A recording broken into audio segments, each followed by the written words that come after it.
Hi friends, welcome to my channel. അപ്പോൾ ഇന്ന് chicken samosa എങ്ങനെയാണ് ഉണ്ടാക്കുന്നത് നോക്കാം. വളരെ പെട്ടെന്ന് ഉണ്ടാക്കാൻ പറ്റുന്ന ഒരു റെസിപ്പിയാണ്. ഈസി ആയിട്ട് ഉണ്ടാക്കാൻ പറ്റുന്ന ഫില്ലിംഗ് ആണ്.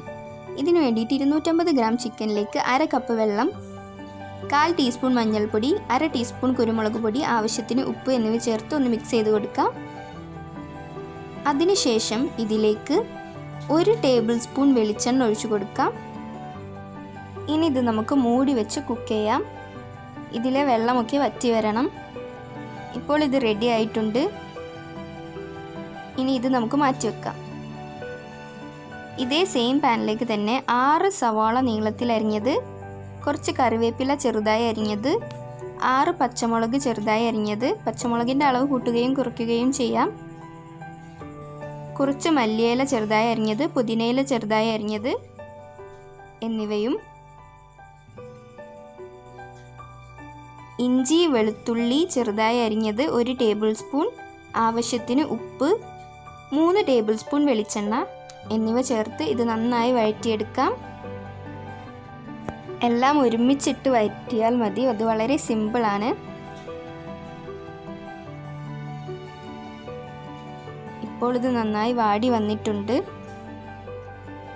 ഇനി ഇതിലേക്ക് നമുക്ക് 1/2 ടീസ്പൂൺ ഗരം മസാല, 1 ടീസ്പൂൺ കുരുമുളക് പൊടി, നമ്മൾ നേരത്തെ കുക്ക് ചെയ്ത് വെച്ച ചിക്കൻ ചെറുതായി ഇതുപോലെ അരിഞ്ഞത് എന്നിവ ചേർത്ത് ഇത് നന്നായി മിക്സ് ചെയ്ത് കൊടുക്കാം. ഇതൊന്ന് മിക്സ് ചെയ്തതിന് ശേഷം ഫ്ലെയിം ഓഫ് ചെയ്തിട്ട് നമുക്ക് വേറൊരു പാത്രത്തിലേക്ക് മാറ്റി വെക്കാം. ഫില്ലിംഗ് റെഡി ആയിട്ടുണ്ട്. ഇതിൽ വെളിച്ചെണ്ണ ഉപയോഗിക്കുമ്പോഴാണ് ടേസ്റ്റ് കൂടുന്നത്. വെളിച്ചെണ്ണ ഇല്ലെങ്കിൽ ഓയിൽ ഉപയോഗിച്ചാലും മതി. ഇനി നമുക്ക് സമൂസയുടെ ഷീറ്റിന് വേണ്ടിയിട്ട് 2 കപ്പ് മൈദ, 2 ടീസ്പൂൺ ഓയിൽ, ആവശ്യത്തിന് ഉപ്പ്, ആവശ്യത്തിന് വെള്ളം എന്നിവ ചേർത്ത് കുഴച്ചെടുത്തതാണിത്.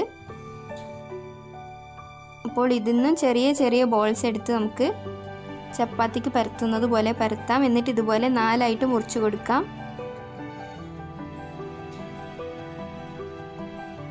പിന്നെ ഓരോ സൈഡിലായിട്ട് വെള്ളം തേച്ച് കൊടുക്കാം. സമൂസ നമ്മൾ ഒട്ടിക്കുമ്പോൾ നന്നായി ഒട്ടിപ്പിടിക്കാനാണ്. ഇനി ഓരോന്നെടുത്ത് ഇതുപോലെ മടക്കി കൊടുക്കാം. എന്നിട്ട് നന്നായി ഒട്ടിച്ച് കൊടുക്കണം. നന്നായി ഒട്ടിച്ചിട്ടില്ലെങ്കിൽ ഫ്രൈ ചെയ്യുമ്പോൾ ഇത് വിട്ടുപോരും. ഇനി നമുക്ക് ഫില്ലിംഗ് വെച്ച് കൊടുക്കാം.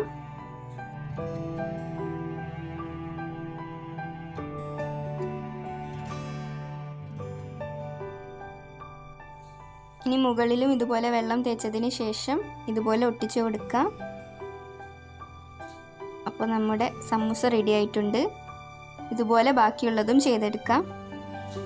വളരെ പെട്ടെന്ന് നല്ല സിമ്പിളായിട്ട് ചെയ്യാൻ പറ്റും. ഇനി ഇത് നമുക്ക് ഫ്രൈ ചെയ്തെടുക്കാം. ആവശ്യത്തിന് ഓയിലിൽ ഇത് നന്നായി ഡീപ്പ് ഫ്രൈ ചെയ്തെടുക്കാം. 2 സൈഡും മറിച്ചിട്ട് ഫ്രൈ ചെയ്യാം. ഒരു ഗോൾഡൻ ബ്രൗൺ കളറാണ് വേണ്ടത്. അപ്പോൾ ഇത് റെഡി ആയിട്ടുണ്ട്. ഇനി ഇത് നമുക്ക് ഒരു പ്ലേറ്റിലേക്ക് മാറ്റാം. വളരെ സിമ്പിളായിട്ട് ഉണ്ടാക്കാൻ പറ്റുന്ന ഒരു ഫില്ലിംഗ് ആണ് ഇതിൻ്റേത്. എല്ലാ ഇൻഗ്രീഡിയൻസും ഒരുമിച്ചിട്ട് ഒന്ന് വഴറ്റിയെടുത്താൽ മതി. വളരെ പെട്ടെന്ന് റെഡിയായി കിട്ടും. പിന്നെ എല്ലാവർക്കും ഇഷ്ടമാവും. എല്ലാവരും ട്രൈ ചെയ്തിട്ട് അഭിപ്രായം അറിയിക്കണം. വീഡിയോ ആദ്യമായിട്ടാണ് കാണുന്നതെന്നുണ്ടെങ്കിൽ സബ്സ്ക്രൈബ് ചെയ്യാൻ മറക്കരുത്. Thanks for watching.